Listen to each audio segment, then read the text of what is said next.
Production. Good morning everyone.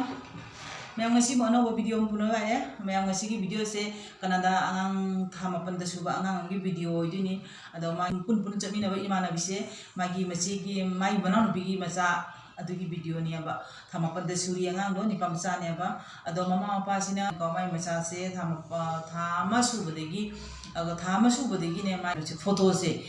design tawraga namna thammi bane ko tha amagi anigi ahumgi thamapan phawgi adu mayam da share tawjage kyam phajana thammi ado mayam jengbi wa ko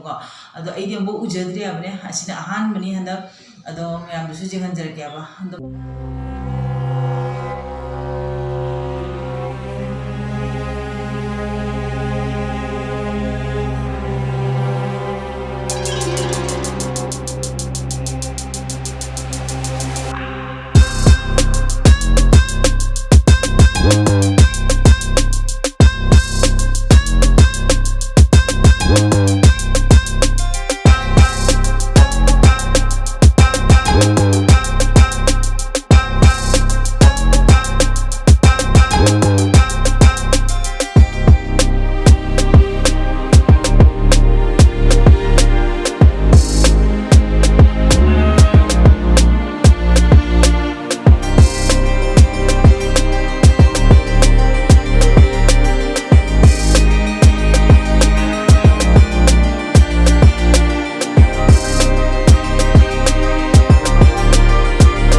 mayam sini ngasi video se video puradi oidre angang sigi memory oina ba magi mama sina video se khatang happy oina haiba du ko angang sigi magi photo sing je khara hapchana thangatjabani memory oi huna baina mayam minute ama ani ahum tagi video ni mayam oi phabo jengbiyo hairaga igi video se siga dum thamage next ta phajaba video puna lakna hona jage aduga mayam mathang da unarasi mathangi video da ngasi gi oina thamage mayam bye bye.